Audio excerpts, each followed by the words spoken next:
या देवी सर्वभूतेषु मां शैलपुत्री रूपेण संस्थिता नमस्तस्तये नमस्तस्तये नमस्तस्तये नमो नमः। जय माता दी। आप सभी श्रोताओं को शारदीय नवरात्रि की ढेरों शुभकामनाएं। मां शैलपुत्री हम सभी पर अपनी कृपा दृष्टि बनाए रखें। हिमालय की कन्या भगवान शिव की अर्धांगिनी माता शैलपुत्री नवरात्रि के प्रथम दिवस की अधिष्ठात्री देवी हैं।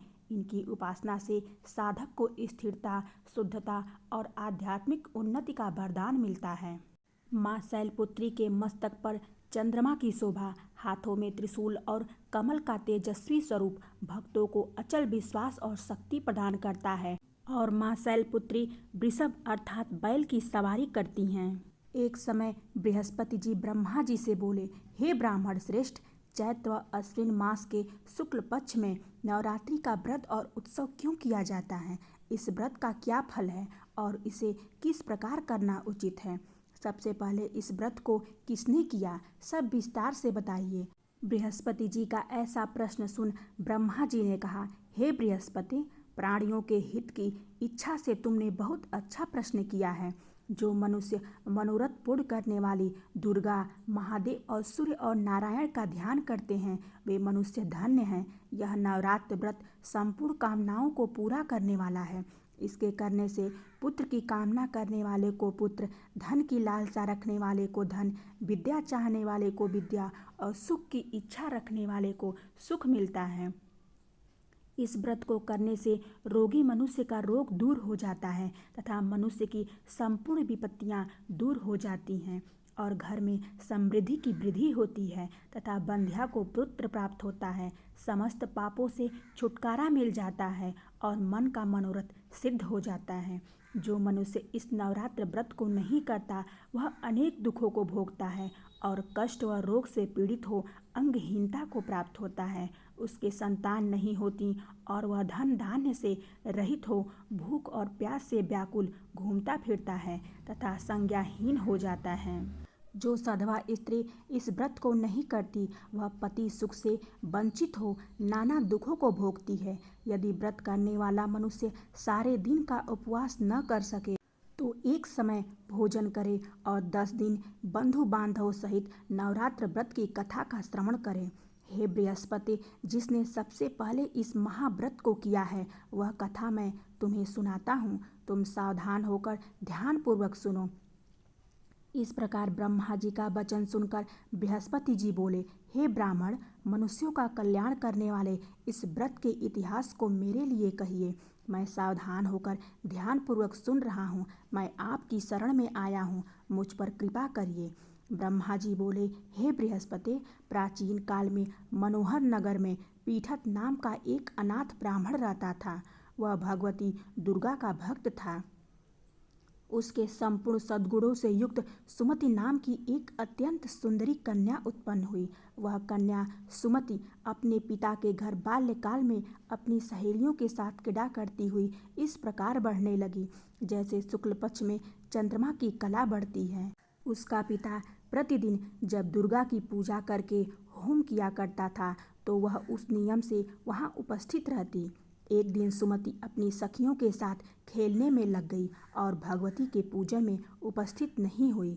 उसके पिता को पुत्री की ऐसी असावधानी देखकर अत्यंत क्रोध आया और वह अपनी पुत्री से कहने लगा, अरे दुष्ट पुत्री, आज तूने भगवती का पूजन नहीं किया, इस कारण मैं किसी कुष्ठ रोगी या दरिद्र मनुष्य के साथ तेरा विवाह करूंगा। पिता का ऐसा वचन सुन सुमति को बड़ा दुख हुआ और वह पिता से कहने लगी, हे पिताश्री, मैं आपकी कन्या हूँ तथा सब तरह आपके अधीन हूँ। जैसी आपकी इच्छा वैसा ही करो। राजा से, कुष्ठी से, दरिद्र से अथवा जिससे चाहो मेरा विवाह कर दो, पर होगा वही जो मेरे भाग्य में लिखा है। पिताश्री, मेरा तो अटल विश्वास है, जो जैसा कर्म करता है उसको कर्मों के अनुसार वैसा ही फल प्राप्त होता है, क्योंकि कर्म करना मनुष्य के अधीन है पर फल देना ईश्वर के अधीन है। इस प्रकार कन्या के निर्भयता से कहते हुए वचन को सुन उस ब्राह्मण ने क्रोधित होकर अपनी कन्या का विवाह एक कुष्टी के साथ कर दिया और अत्यंत क्रोधित हो पुत्री से कहने लगा, हे पुत्री, अपने कर्म का फल भोगो। मैं भी देखना चाहता हूँ कि भाग्य के भरोसे रहकर तुम क्या करती हो। पिता के ऐसे कटु वचनों को सुन सुमति मन में विचार करने लगी, अहो मेरा बड़ा दुर्भाग्य है जिसके कारण मुझे ऐसा पति मिला।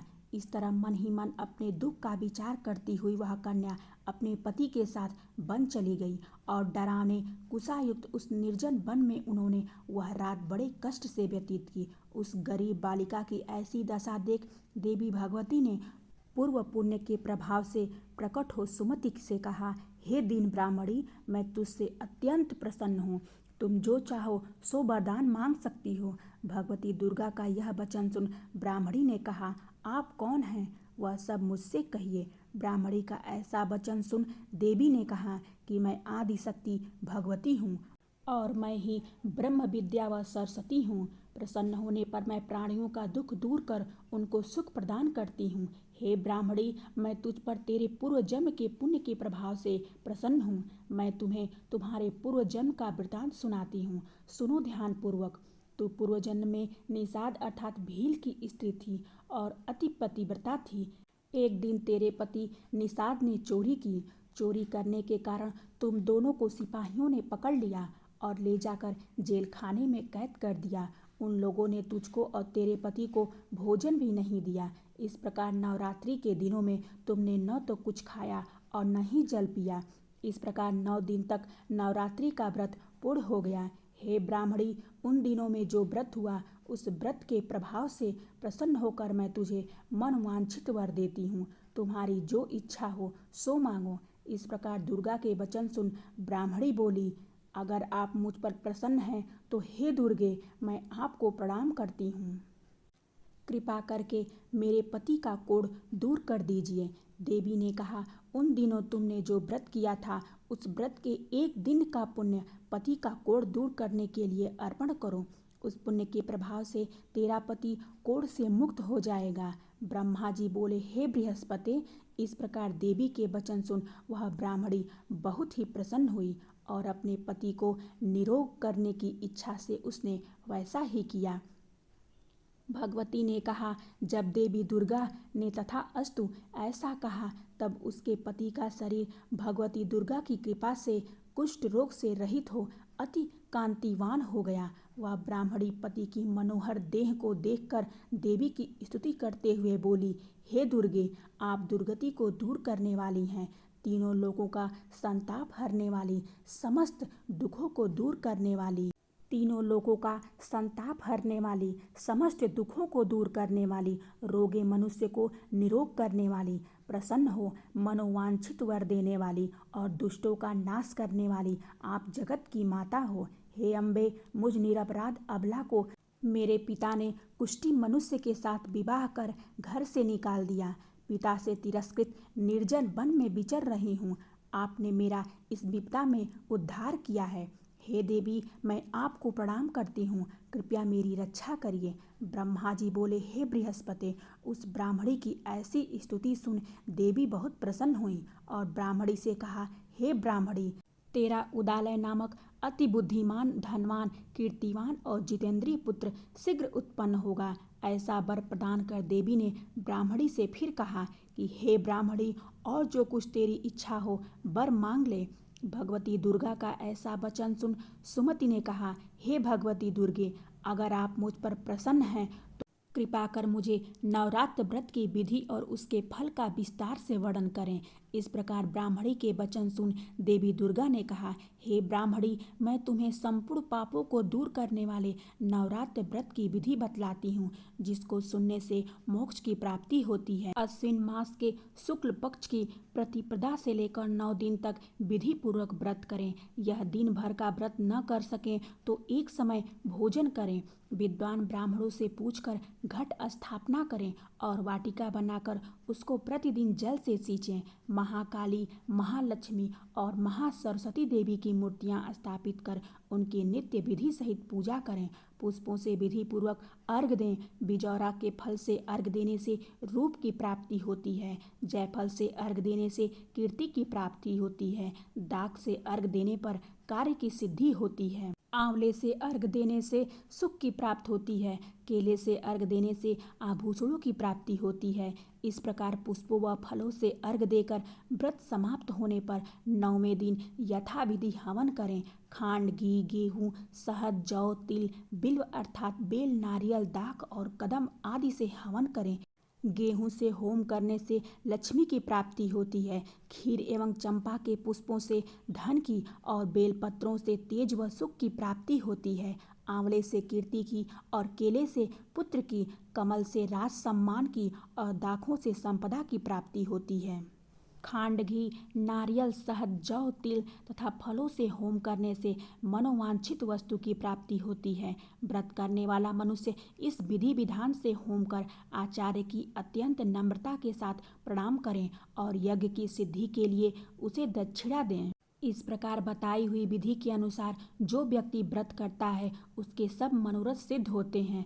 इसमें तनिक भी संदेह नहीं है। इन 9 दिनों में जो कुछ दान आदि दिया जाता है उसका करोड़ों गुना फल मिलता है।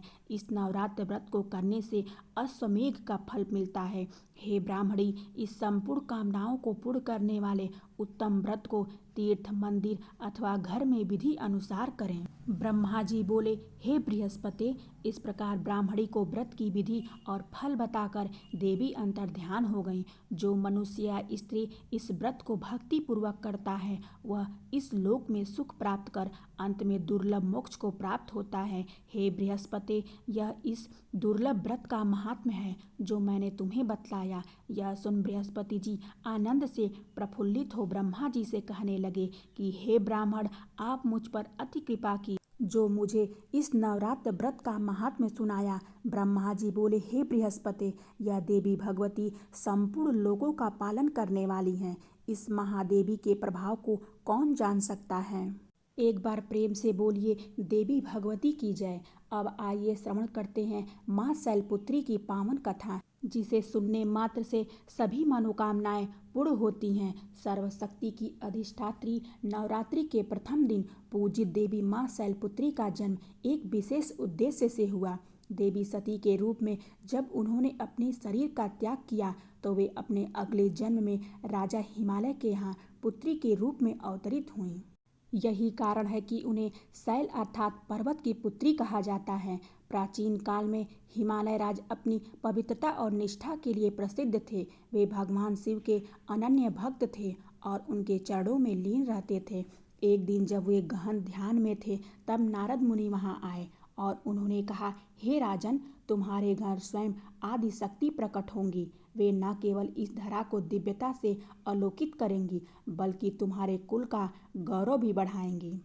राजा हिमालय और उनकी रानी ने यह सुनकर देवी भगवती की घोर तपस्या की। उनकी श्रद्धा और भक्ति से प्रसन्न होकर माँ भगवती ने उन्हें आशीर्वाद दिया कि वे स्वयं उनकी पुत्री के रूप में जन्म लेंगी। कुछ समय बाद रानी को एक दिव्य कन्या की प्राप्ति हुई जो अत्यंत तेजस्वी और दिव्य आभा से युक्त थी। शैलपुत्री के रूप में जन्म लेने के बाद देवी का बाल्यकाल अत्यंत अद्भुत रहा। उनके जन्म से ही घर, परिवार और राज्य में सुख समृद्धि बढ़ने लगी। जब वे छोटी थीं तभी उनमें असाधारण शक्तियां देखी गईं। बचपन से ही वे प्रकृति से गहरा जुड़ाव रखती थीं। पर्वतों की गुफाओं में ध्यान लगाना, नदियों के जल में कमल की तरह क्रीड़ा करना और जीव जंतुओं को स्नेह देना उनके स्वभाव में था। उनकी उपस्थिति मात्र से वातावरण शांत और पवित्र हो जाता था। कभी कभी वे ध्यान में लीन हो जाती और उनका मुखमंडल दिव्य तेज से चमकने लगता था। राजा हिमालय को यह आभास हो गया था कि उनकी पुत्री कोई साधारण कन्या नहीं बल्कि स्वयं भगवती का अवतार है। उन्होंने नारद मुनि से इसका रहस्य पूछा। तब उन्होंने कहा कि हे राजन, यह वही देवी हैं जो पहले दक्ष प्रजापति की पुत्री सती थीं। उन्होंने अपने पति महादेव का अपमान सहन न करते हुए योग निद्रा में देह त्यागी थी। अब वही आपके घर पुत्री रूप में जन्म लेकर अपने सती धर्म को पुनः स्थापना करेंगी। यह सुनकर राजा हिमालय को गर्व हुआ और वे अपनी पुत्री को हर प्रकार से शिक्षा देने लगे। जब देवी ने युवा अवस्था प्राप्त की तब उनका स्वरूप और भी दिव्य प्रतीत होने लगा। वे वृषभ पर सवार त्रिशूल धारण किए और मस्तक पर अर्धचंद्र को धारण किए रहती थीं। उनका यह दिव्य स्वरूप संपूर्ण सृष्टि को यह संदेश देता था कि वे स्थिरता, साहस और भक्ति का प्रतीक हैं। शैलपुत्री के रूप में जन्म लेने के बाद देवी का जीवन एक नई दिशा की ओर अग्रसर हुआ। अब उन्हें भगवान शिव से पुनः विवाह करना था, जिसके लिए उन्होंने कठोर तपस्या का संकल्प लिया और यही तपस्या आगे चलकर महादेव से उनके पुनर्मिलन का कारण बनी। माँ शैलपुत्री की पूजा करने से व्यक्ति को स्थिरता, आत्मविश्वास और भक्ति का आशीर्वाद प्राप्त होता है। जो भी भक्त सच्चे मन से माँ की आराधना करता है उसके जीवन में सुख समृद्धि की वृद्धि होती है। माँ शैलपुत्री का जन्म एक विशेष उद्देश्य से हुआ था। वे पूर्व जन्म में माता सती थीं, जो भगवान शिव की अर्धांगिनी थीं। लेकिन उन्होंने अपने पिता दक्ष प्रजापति के अपमान से आहत होकर योग निद्रा में अपने प्राण त्याग दिए थे और यही माता सती ने अपने अगले जन्म में राजा हिमालय की पुत्री के रूप में जन्म लिया और वे शैलपुत्री के रूप से विख्यात हुईं। माता सती का जन्म ब्रह्मा जी के पुत्र दक्ष प्रजापति के घर हुआ। वे बचपन से ही भगवान शिव की आराधना में लीन रहती थीं। कठिन तपस्या के बाद भगवान शिव ने उन्हें अपनी अर्धांगिनी के रूप में स्वीकार किया। उनके पिता दक्ष प्रजापति शिव जी को योग्य वर नहीं मानते थे। एक बार दक्ष प्रजापति ने एक भव्य यज्ञ का आयोजन किया, जिसमें सभी देवताओं और ऋषियों को आमंत्रित किया गया, लेकिन भगवान शिव और देवी सती को निमंत्रण नहीं भेजा। जब माता सती को इस बात का पता चला तो वे अपने पिता के घर जाने के लिए उत्सुक हुईं। भगवान शिव ने उन्हें समझाया, बिना निमंत्रण जाना उचित नहीं होगा। लेकिन माता सती ने अपने मायके जाने के लिए अडिग रहीं। यज्ञ स्थल पर पहुंचने के बाद माता सती ने देखा कि भगवान शिव का अपमान किया जा रहा था। दक्ष प्रजापति ने अपशब्द कहे और शिव जी को अयोग्य कहा। यह देख माता सती सहन नहीं कर पाईं और उन्होंने क्रोधित होकर अपने पिता को उत्तर देते हुए बोले, हे प्रजापति दक्ष, जिस शिव को समस्त ब्रह्मांड पूजता है उनके लिए अपशब्द कहकर आपने घोर अनर्थ किया है। अब मैं इस शरीर में एक क्षण भी नहीं रहूंगी। इतना कहकर माता सती ने अपने योग निद्रा से देह त्याग कर दिया। भगवान शिव यह जानकर अत्यंत क्रोधित हुए और उन्होंने अपने गण वीरभद्र को भेजकर दक्ष प्रजापति का यज्ञ विध्वंस करा दिया। माता सती के देह त्याग के बाद भगवान शिव ने उनका मृत शरीर उठाकर संपूर्ण ब्रह्मांड में तांडव किया। यह देखकर सभी देवता भयभीत हो गए। तब भगवान विष्णु ने सुदर्शन चक्र से देवी सती के शरीर को खंड खंड कर दिया, जिससे उनके अंग विभिन्न स्थानों पर गिर गए। यही स्थान शक्तिपीठ कहलाते हैं। अब माता सती को अपने शिव से पुनर्मिलन के लिए एक और जन्म लेना था, जिसके लिए वे इस बार राजा हिमालय के घर पुत्री रूप में अवतरित हुईं और शैलपुत्री के रूप में जानी गईं।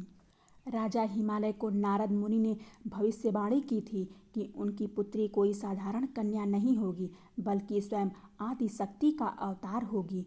कुछ समय बाद हिमालय की रानी को एक तेजस्वी पुत्री प्राप्त हुई तो पूरी प्रकृति हर्षित हो उठी। इस बार देवी ने निश्चय किया कि वे भगवान शिव को पुनः प्राप्त करने के लिए कठोर तपस्या करेंगी। जैसे जैसे शैलपुत्री बड़ी हुई, उनके भीतर दिव्यता झलकने लगी। देवी शैलपुत्री को अपने पूर्व जन्म की स्मृतियां जागृत हुईं और उन्होंने संकल्प लिया कि वे भगवान शिव को पुनः पति रूप में प्राप्त करेंगी।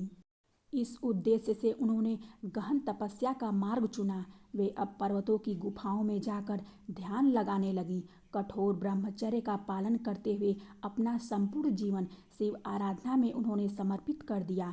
पहले वर्षों तक वे केवल फल और फूल खाकर रहीं, फिर केवल पत्तों पर जीवन यापन करने लगी, जिससे उन्हें अपर्णा कहा गया। अंततः उन्होंने निर्जल और निराहार रहकर घोर तपस्या की। माँ शैलपुत्री की तपस्या से समस्त देवगण चकित थे। इंद्रदेव को चिंता हुई कि यदि माता की तपस्या पूर्ण हो गई तो शिव जी उनसे विवाह के लिए बाध्य हो जाएंगे। इसलिए उन्होंने कामदेव को भेजा ताकि उनकी तपस्या भंग की जा सके। कामदेव ने मोहिनी बाणों का प्रयोग किया, लेकिन देवी अडिग रहीं। आखिरकार भगवान शिव एक ब्राह्मण के रूप में उनके सामने प्रकट हुए। भगवान शिव ने उनसे कहा, हे देवी, तुम कौन हो और इस कठोर तपस्या का क्या उद्देश्य है? देवी शैलपुत्री ने अपने तपोबल से जान लिया था कि उनके सामने कोई और नहीं बल्कि स्वयं भगवान शिव हैं। तब देवी शैलपुत्री ने उत्तर दिया, हे प्रभु, मैं पूर्व जन्म में आपकी अर्धांगिनी सती थी। अब मैंने पुनः जन्म लिया है और आप ही मेरे एकमात्र स्वामी हैं। अगर आप मुझे स्वीकार नहीं करेंगे तो मैं फिर से अनंत जन्मों तक तपस्या करती रहूंगी। भगवान शिव उनकी भक्ति, प्रेम और समर्पण से प्रसन्न हुए और उन्हें अपनी अर्धांगिनी के रूप में स्वीकार करके विवाह के लिए अपनी स्वीकृति दे दी। तो संपूर्ण ब्रह्मांड में हर्ष छा गया। देवता, ऋषि, मुनि और स्वयं राजा हिमालय इस शुभ समाचार से आनंदित हो गए। राजा हिमालय ने भव्य आयोजन की तैयारी की। समस्त देवताओं ने इस पावन विवाह के लिए मंगल गान किया। अंततः भगवान शिव और माता शैलपुत्री का विवाह विधि पूर्वक संपन्न हुआ। माँ शैलपुत्री की भगवान शिव को पुनः प्राप्त करने की कथा हमें सिखाती है कि सच्चे निष्ठा और समर्पण से असंभव भी संभव हो जाता है। धैर्य और दृढ़ संकल्प के बिना जीवन में कोई भी लक्ष्य प्राप्त नहीं किया जा सकता। भगवान शिव स्वयं कहते हैं कि जो भक्ति और प्रेम में अडिग रहता है उसे वे अवश्य स्वीकार करते हैं। माँ शैलपुत्री वृषभ की सवारी करती हैं और माँ शैलपुत्री के वाहन नंदी बैल का उनके स्वरूप में विशेष महत्व है। देवी शैलपुत्री जो हिमालय राज की पुत्री हैं, उनके साथ नंदी का संबंध केवल वाहन का नहीं बल्कि एक भक्त और आराध्य का है। यह कथा हमें बताती है कि कैसे एक साधारण बैल भगवान शिव का परम भक्त बना और माँ शैलपुत्री के साथ जुड़ा। नंदी के पूर्व जन्म की कथा भी आप सभी सुनिए। प्राचीन काल में ऋषि शिलाद ने संतान प्राप्ति के लिए घोर तपस्या की। उन्होंने भगवान शिव से प्रार्थना की कि उन्हें एक ऐसा पुत्र प्राप्त हो जो अमर और अत्यंत तेजस्वी हो। भगवान शिव ने उनकी तपस्या से प्रसन्न होकर उन्हें एक पुत्र प्रदान किया जो वास्तव में शिव जी का ही अंश था। इस बालक का नाम नंदी रखा गया। वह जन्म से ही तेजस्वी और अत्यंत बलशाली था। बचपन से ही नंदी को भगवान शिव के प्रति अगाध भक्ति थी। जैसे जैसे वह बड़े हुए उनकी भक्ति और बढ़ती गई। जब नंदी युवा हुए तो उन्हें ज्ञात हुआ कि उनका जीवन केवल सांसारिक कार्यों के लिए नहीं बल्कि भगवान की सेवा के लिए समर्पित होना चाहिए। इसके लिए वह कैलाश पर्वत की ओर प्रस्थान कर गए और भगवान शिव को प्रसन्न करने के लिए घोर तपस्या करने लगे। उन्होंने कठोर व्रत का पालन किया, केवल वायु और जल पर रहकर भगवान शिव का ध्यान किया। उनकी भक्ति से प्रसन्न होकर स्वयं भगवान शिव प्रकट हुए। भगवान शिव ने नंदी से कहा, वत्स, मैं तुम्हारी भक्ति से अत्यंत प्रसन्न हूँ, मांगो जो तुम्हें चाहिए। नंदी ने उत्तर दिया, हे प्रभु, मेरा एकमात्र लक्ष्य आपकी सेवा करना है। कृपा कर मुझे आपके चरणों में स्थान दीजिए। तब भगवान शिव ने उसे अपना प्रिय गण और वाहन बनने का वरदान दिया।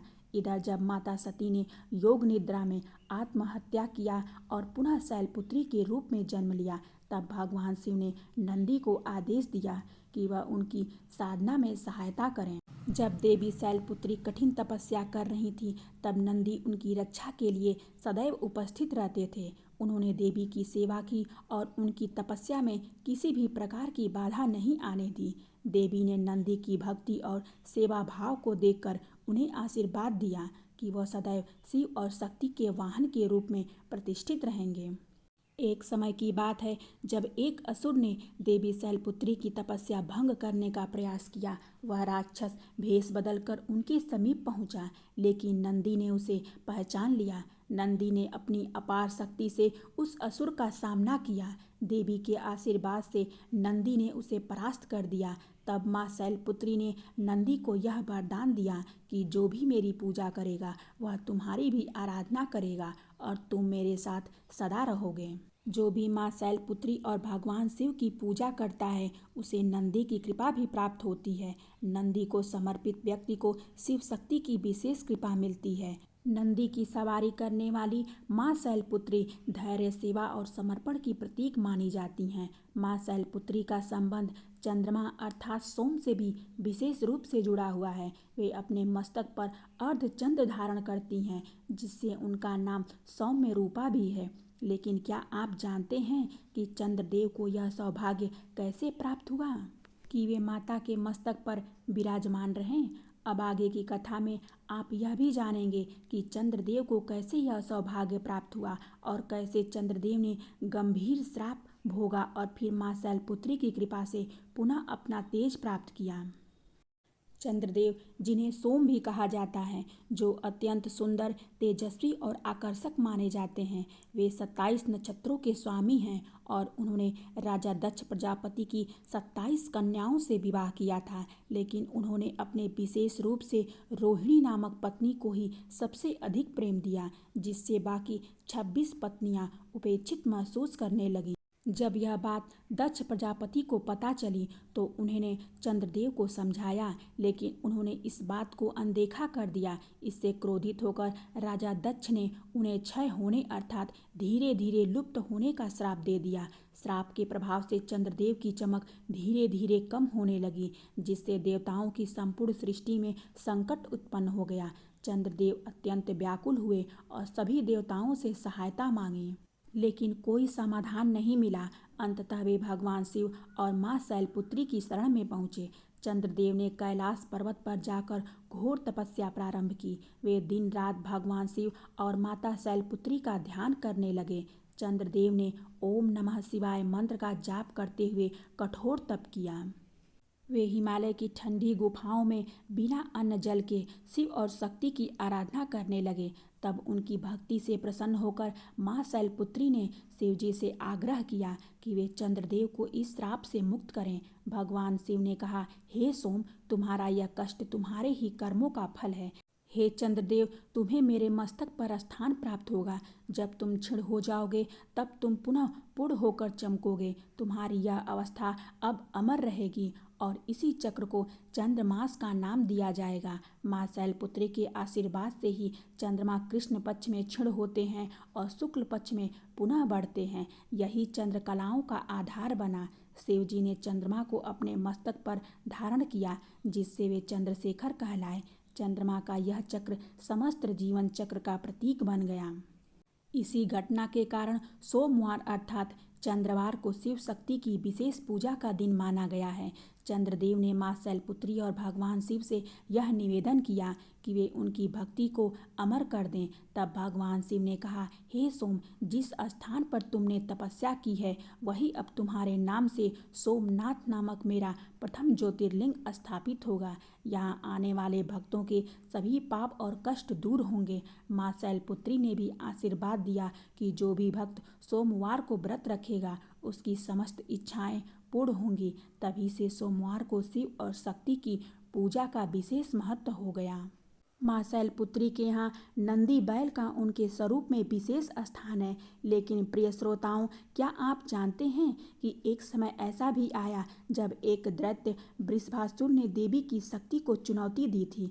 आगे की कथा जो अभी आप सुनने वाले हैं वह बताती है कि कैसे अहंकारी राक्षस ने शिव और शक्ति की महिमा को नकार दिया और उसका अंत स्वयं माँ शैलपुत्री के हाथों हुआ। बहुत समय पहले वृषभ नामक एक असुर ने भगवान शिव की घोर तपस्या की। बहुत समय पहले वृषभ नामक एक असुर ने भगवान शिव की कठोर तपस्या की। उसने वर्षों घोर तप कर शिव जी को प्रसन्न कर लिया। तब भगवान शिव प्रकट हुए तो वृषभासुर ने कहा, प्रभु, मुझे अपार शक्ति और अमृत का वरदान दीजिए, जिससे कोई भी मुझे पराजित न कर सके। भगवान शिव ने उसे वरदान दिया कि वह अत्यंत बलशाली होगा, लेकिन उसकी मृत्यु एक दिव्य स्त्री के हाथों ही होगी। वृषभासुर ने इस वरदान को सुना, लेकिन उसकी बुद्धि अहंकार से भर गई। उसने अपने शक्ति का उपयोग भलाई की बजाय अधर्म के लिए करना शुरू कर दिया और वह देवताओं और ऋषियों को सताने लगा। उसने शिव जी के अन्य भक्तों को भी कष्ट देना शुरू कर दिया। उसे विश्वास था कि कोई भी स्त्री उसे पराजित नहीं कर सकती। एक दिन उसने सुना कि हिमालय की पुत्री माँ शैलपुत्री अपार शक्ति और दिव्य तेज से युक्त हैं। अहंकारी वृषभासुर को यह सहन नहीं हुआ कि कोई स्त्री उससे अधिक शक्तिशाली हो सकती है। तब वह कैलाश पर्वत की ओर बढ़ा और माँ शैलपुत्री को ललकारते हुए बोला, हे शैलपुत्री, तुम स्त्री होकर मेरी शक्ति की बराबरी कैसे कर सकती हो? अगर तुम्हें अपने बल पर विश्वास है तो आओ और मुझसे युद्ध करो। माँ शैलपुत्री शांत थीं। उन्होंने वृषभासुर को समझने का प्रयास किया। हे वृषभ, अहंकार का अंत निश्चित है। यदि तुम शिव जी के सच्चे भक्त हो तो अपनी शक्तियों का उपयोग सद्मार्ग के लिए करो। लेकिन माँ शैलपुत्री की इन बातों का वृषभासुर पर कोई भी प्रभाव नहीं पड़ा और उसने देवी पर आक्रमण कर दिया। माँ शैलपुत्री ने जैसे ही वृषभासुर का अहंकार देखा, उन्होंने अपना महाकाली स्वरूप प्रकट किया। उनके नेत्र अंगारे समान जलने लगे। त्रिशूल उनके हाथों में चमकने लगा। उनकी सवारी नंदी बैल भी गगनभेदी गर्जना करने लगी। माँ शैलपुत्री ने वृषभासुर से कहा, अब तेरा अंत निकट है। और ऐसा कहकर उन्होंने त्रिशूल से वृषभासुर का वध कर दिया और उसके अंत के साथ ही संपूर्ण संसार में पुनः शांति स्थापित हो गई। इस प्रकार माँ शैलपुत्री केवल करुणा की ही देवी नहीं, बल्कि दुष्टों का संहार करने वाली महाशक्ति भी हैं। और अहंकार से हमेशा पतन होता है, चाहे व्यक्ति कितना भी शक्तिशाली क्यों ना हो। एक बार प्रेम से बोलिए, शैलपुत्री माता की जय। बस जाओ।